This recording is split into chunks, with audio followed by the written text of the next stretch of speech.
नमस्ते, मैं चंद्रशेखर आप सभी को मैं अपने चैनल डिलीजेंट एकेडमी में स्वागत करता हूं। हम लोग बिहार एसएससी के लिए एक मैथ का सीरीज स्टार्ट किए थे, जिसमें हम लोग प्रत्येक दिन बिहार एसएससी में आए हुए मैथ का प्रीवियस ईयर क्वेश्चन और उस पर आधारित मैथ का क्वेश्चन कर रहे हैं। चलिए आज उस सीरीज में हम लोग आगे की तरफ चलते हैं।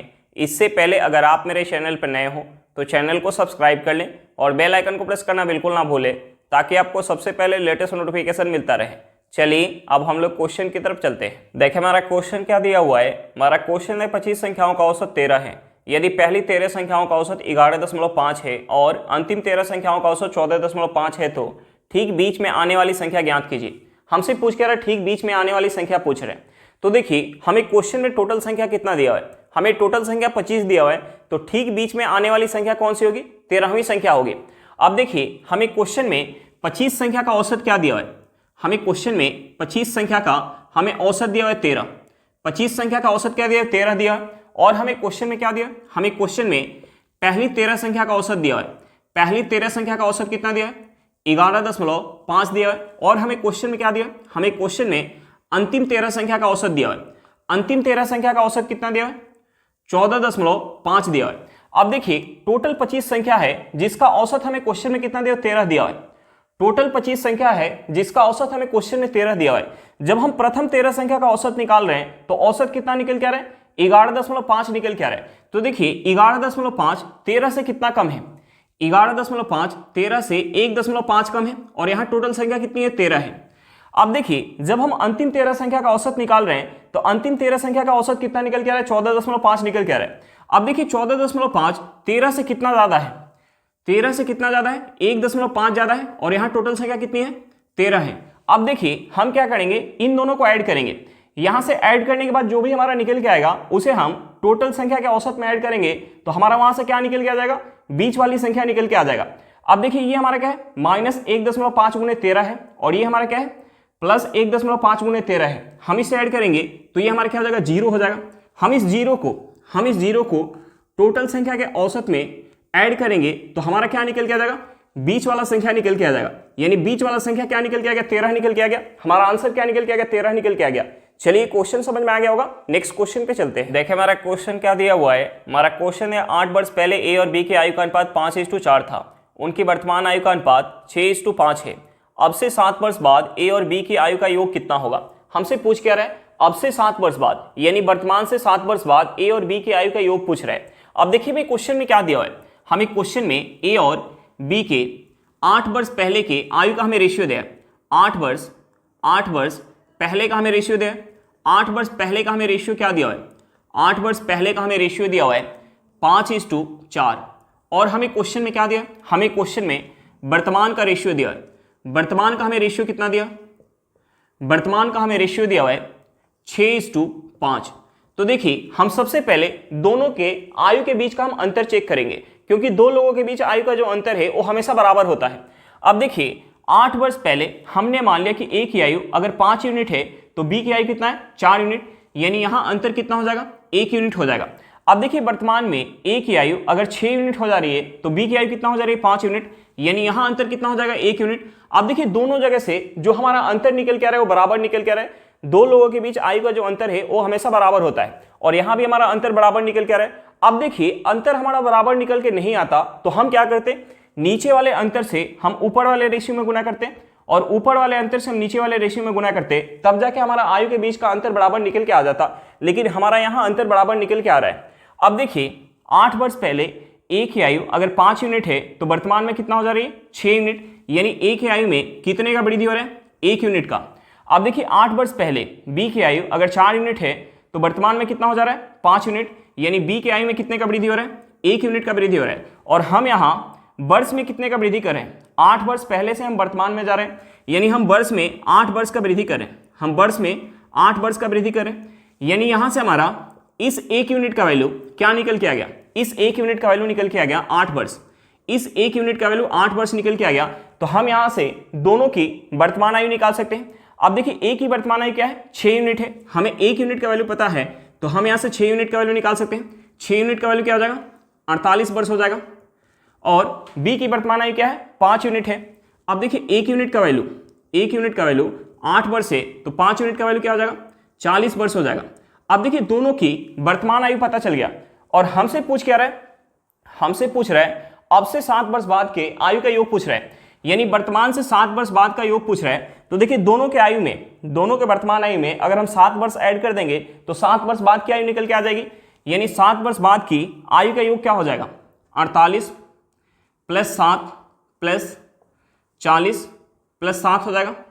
अब देखिए हम इसे ऐड करेंगे, तो ये हमारा क्या हो जाएगा, 48 में 40 ऐड करेंगे तो ये हमारा क्या हो जाएगा, ये हमारा हो जाएगा 88 और 7 प्लस 7 क्या हो जाएगा 14। 88 में 14 ऐड करेंगे तो ये हमारा क्या हो जाएगा 102, यानी 7 वर्ष बाद का योग क्या निकल के आ गया, 102 वर्ष निकल के आ गया। हमारा आंसर क्या निकल के आ गया, 102 वर्ष निकल के आ गया। चलिए क्वेश्चन समझ में आ गया होगा, नेक्स्ट क्वेश्चन पे चलते हैं। देखिए हमारा क्वेश्चन क्या दिया हुआ है, हमारा क्वेश्चन है ए बी तथा सी ने क्रम से 1 लाख रुपए, 1,40,000 रुपए तथा 2 लाख रुपए के निवेश के साथ एक व्यापार आरंभ किया। 3 महीने पश्चात सी ने व्यापार छोड़ दिया। सी के व्यापार छोड़ने के 7 महीने पश्चात बी ने भी व्यापार छोड़ दिया। बी तथा सी ने अपना निवेश ले लिया। वर्ष के अंत में सी को लाभ के हिस्से के रूप में 1155 रुपए प्राप्त हुए।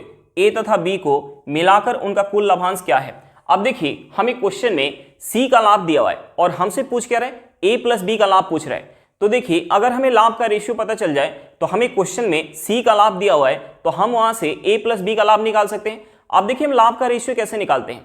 लाभ का रेशियो निकालने के लिए हम पूंजी का रेशियो निकाल के और समय का रेशियो निकाल के हम गुना करते हैं तो हमारा लाभ का रेशियो निकल के आता है।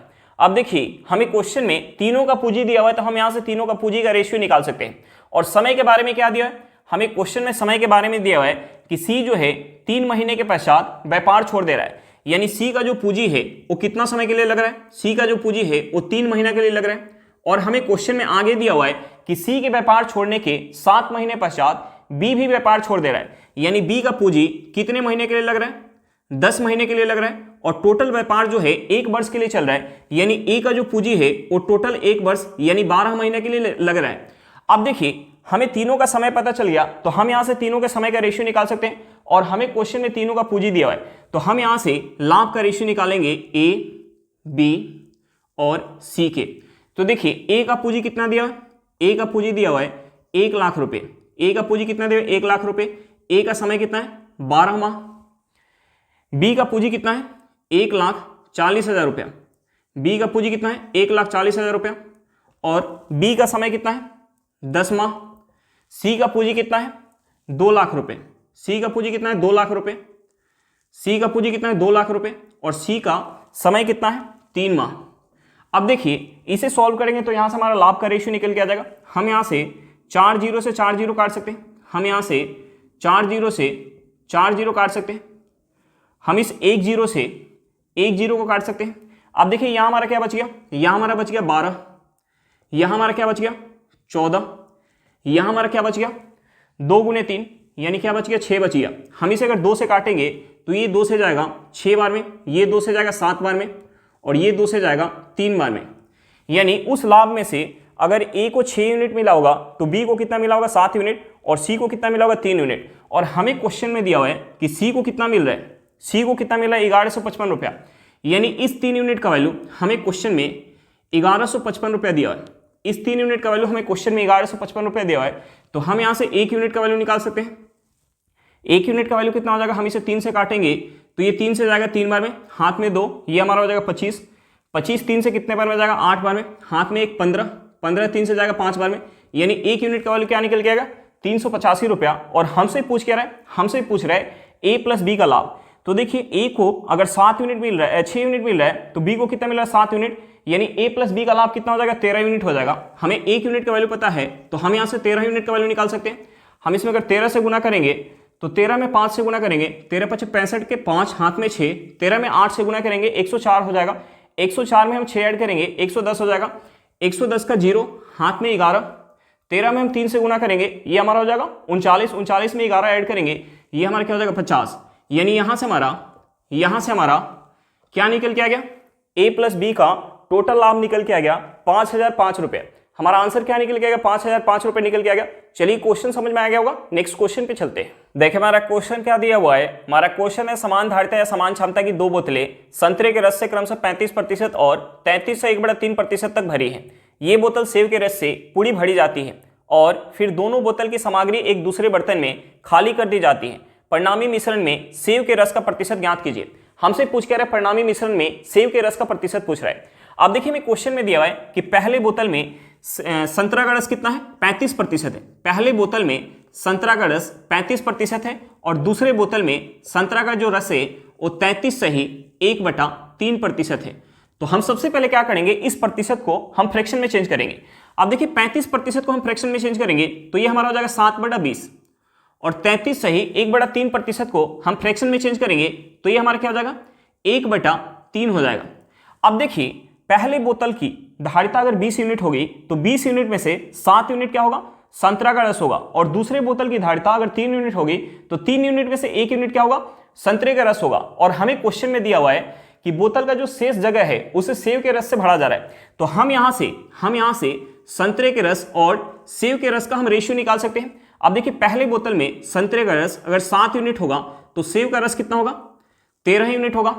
दूसरे बोतल में संतरे का रस अगर 1 यूनिट होगा तो सेव का रस कितना होगा, 2 यूनिट होगा। अब देखिए पहले बोतल में संतरे का रस 7 यूनिट है और सेव का रस कितना है, 13 यूनिट, यानी बोतल का धारिता कितना हो जाएगा, बोतल का धारिता हो जाएगा 20 यूनिट। दूसरे बोतल में संतरे का रस 1 यूनिट है और सेव का रस कितना है, 2 यूनिट, यानी दूसरे बोतल का धारिता कितना हो जाएगा, 3 यूनिट हो जाएगा। और हमें क्वेश्चन में दिया है कि दोनों बोतल की जो धारिता है वो क्या है, समान है। तो देखिए हम सबसे पहले क्या करेंगे, दोनों का धारिता समान करेंगे। अब देखिए इस 20 और 3 को बराबर करने के लिए हम क्या कर सकते हैं, अगर इस 20 में हम 3 से गुना कर लें और इस 3 में हम 20 से गुना कर लें तो दोनों बराबर हो जाएगा। अब देखिए हम यहां अगर 3 से गुना करेंगे तो हमें इस रेशियो में 3 से गुना करना होगा। हम यहां अगर 20 से गुना करेंगे तो हमें इस रेशियो में 20 से गुना करना होगा। अब देखिए हम इस रेशियो में अगर गुना करेंगे, हम इस रेशियो में गुना करेंगे 3 से, तो ये हमारा क्या हो जाएगा, ये हमारा हो जाएगा 21:39 हो जाएगा। ये हमारा क्या हो जाएगा, 21:39 हो जाएगा। और इस रेशियो में हम 20 से गुना करेंगे तो ये हमारा हो जाएगा 20:20, ये हमारा क्या हो जाएगा, 40 हो जाएगा। अब देखिए हम क्या करेंगे, दोनों बोतल की सामग्री को एक दूसरे बर्तन में मिलाएंगे। तो यहां हम क्या करेंगे, संतरा को संतरा से ऐड कर देंगे और सेव को सेव से ऐड कर देंगे। तो देखिए 21 में अगर हम 20 ऐड करेंगे तो ये हमारा क्या हो जाएगा 41, और 39 में अगर हम 40 ऐड करेंगे तो ये हमारा क्या हो जाएगा 79 हो जाएगा। अब देखिए जो हमारा फाइनल एक मिश्रण बन के आ गया उसमें अगर संतरा का रस 41 यूनिट होगा तो सेव का रस कितना होगा, 79 यूनिट होगा। और हमसे पूछ रहे हैं कि फाइनल मिश्रण में सेव का प्रतिशत कितना है। तो देखिए सेव कितना है, 79 यूनिट है। टोटल कितने में से, 120 यूनिट में से, टोटल जो है 120 यूनिट में से सेव कितना है, 79 यूनिट है। गुने 100 करेंगे तो यहां से हमारा सेव के रस का प्रतिशत निकल के आ जाएगा। अब देखिए हम इसे अगर 20 से काटेंगे तो ये 20 से जाएगा 6 बार में, ये 20 से जाएगा 5 बार में। हम यहां अगर 5 से गुना करेंगे तो ये हमारा क्या हो जाएगा 9×5 = 45, हाथ में 4, ये हमारा हो जाएगा 35, 35 में 4 ऐड करेंगे ये हमारा क्या हो जाएगा 39/6। हम इसे क्या लिख सकते हैं, हम इसे अगर 6 से काटेंगे तो ये 6 से कितने बार में जाएगा, 6 बार में। हाथ में क्या जाएगा 3, ये हमारा हो जाएगा 35, 35 6 से कितने बार में जाएगा, 5 बार में। हाथ में 5/6, यानी यहां से हमारा क्या निकल के आ गया, फाइनल मिश्रण में सेव का प्रतिशत कितना होगा, 65 सही 5/6%। हमारा आंसर क्या निकल के आ गया, 65 सही 5/6% निकल के आ गया।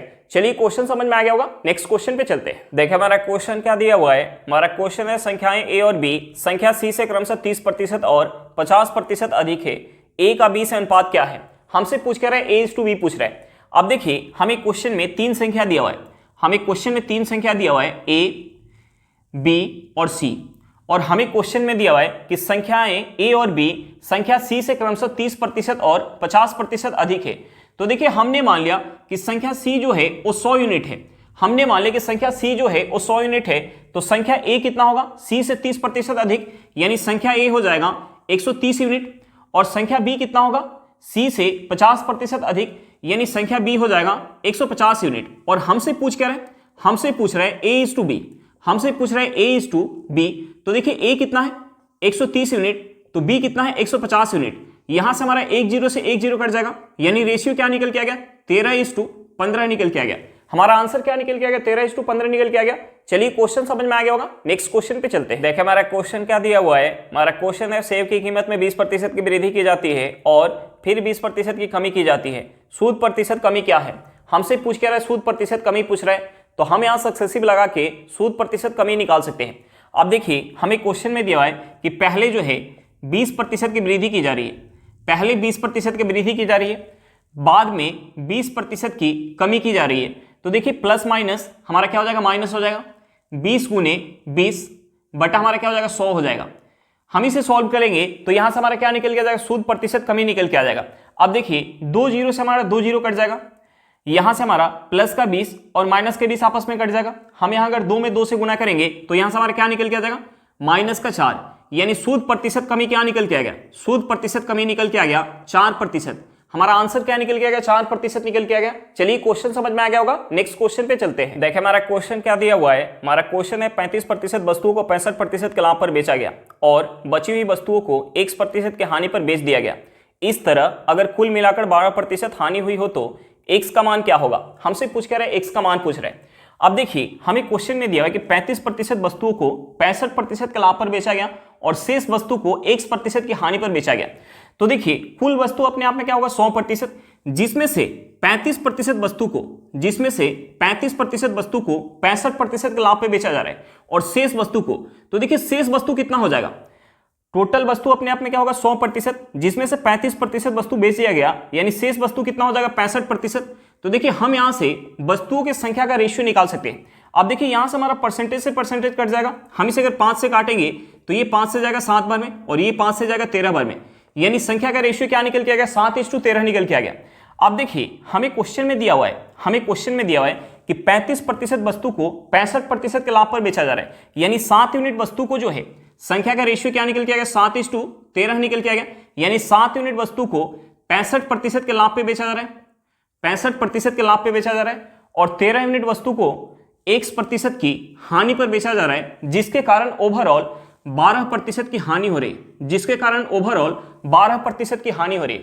तो देखिए हम यहाँ एलिगेशन लगाएंगे तो जो हमारा नीचे रेशियो निकल के आएगा, रेशियो किसका निकल के आएगा, संख्या का रेशियो, और यहां से हमारा संख्या का रेशियो क्या निकल के आए, 7:13, यानी यहां से जो रेशियो निकल के आएगा वो रेशियो किसके बराबर होगा, 7:13 के बराबर होगा।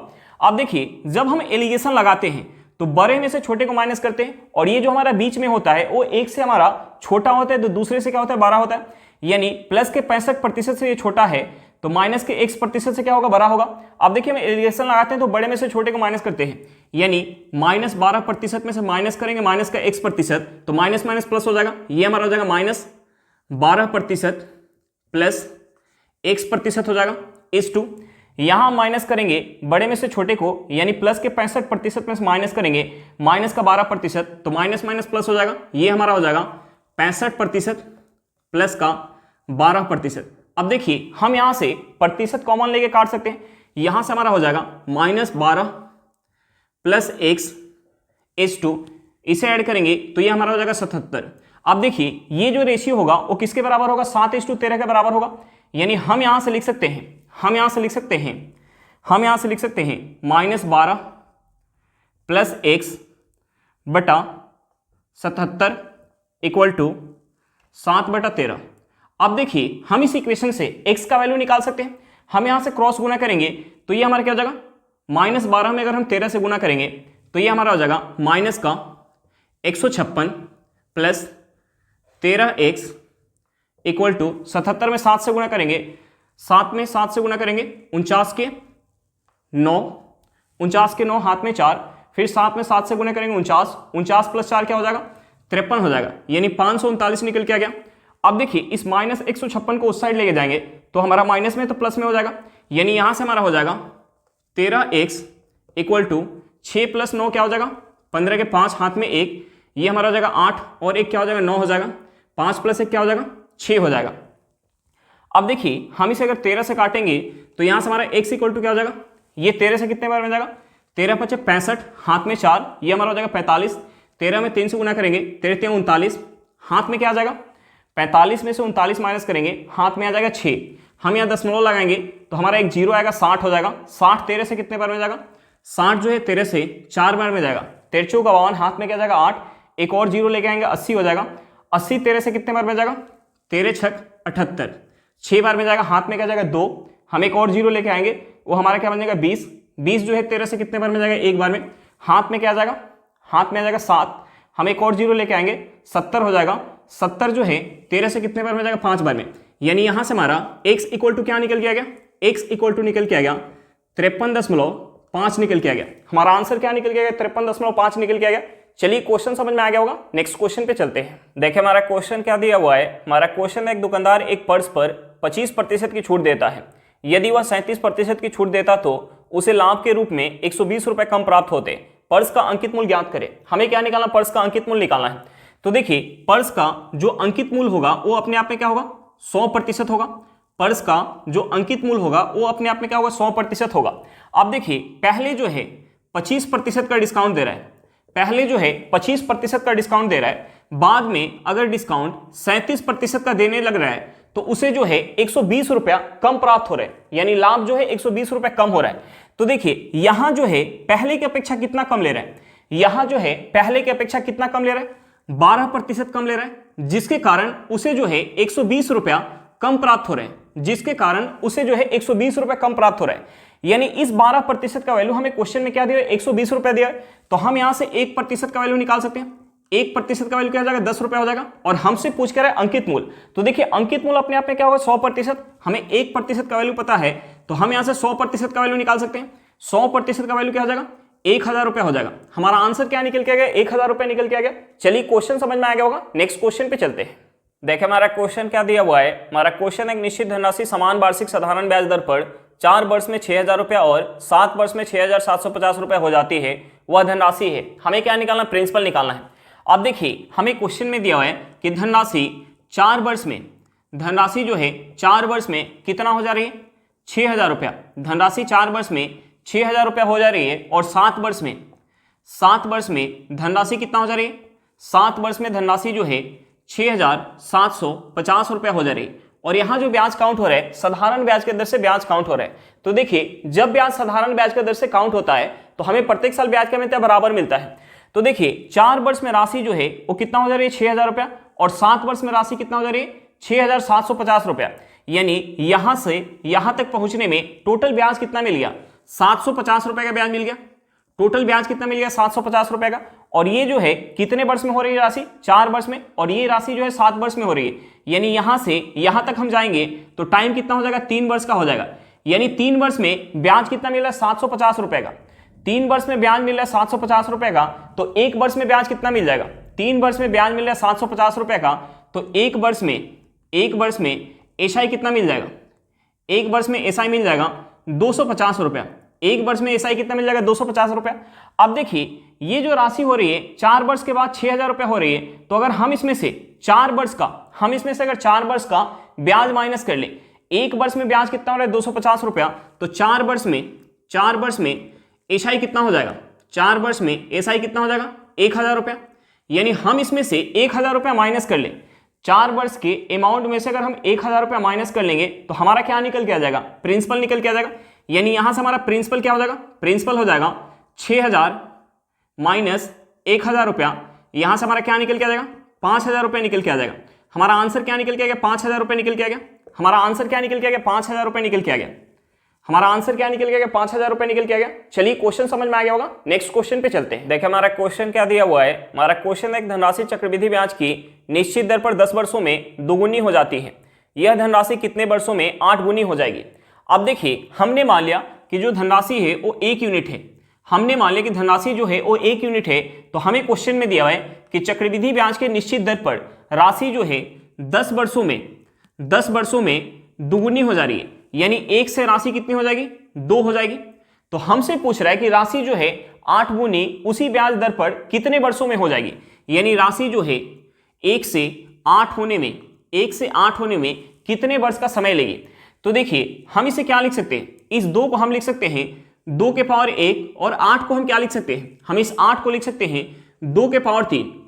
यानी राशि जो है 1 से 2 के पावर 1 होने में 10 वर्ष का समय ले रही है, तो राशि 1 से 2 के पावर 3 होने में कितना वर्ष का समय लेगी, 10 गुने 3 वर्ष का समय लेगी। हमारा आंसर क्या निकल के आ गया, हमारा आंसर निकल के आ गया 30 वर्ष। यानी राशि जो है 30 वर्ष में स्वयं की 8 गुनी हो जाएगी। चलिए क्वेश्चन समझ में आ गया होगा। आज के लिए इतना ही, फिर मिलते हैं नेक्स्ट क्लास में। अगर क्लास अच्छा लगे तो क्लास को लाइक करिएगा, अगर आप मेरे चैनल पर नए हो तो चैनल को सब्सक्राइब करिएगा और क्लास को अपने दोस्तों के साथ शेयर करना बिल्कुल मत भूलिएगा। चलिए बाय बाय।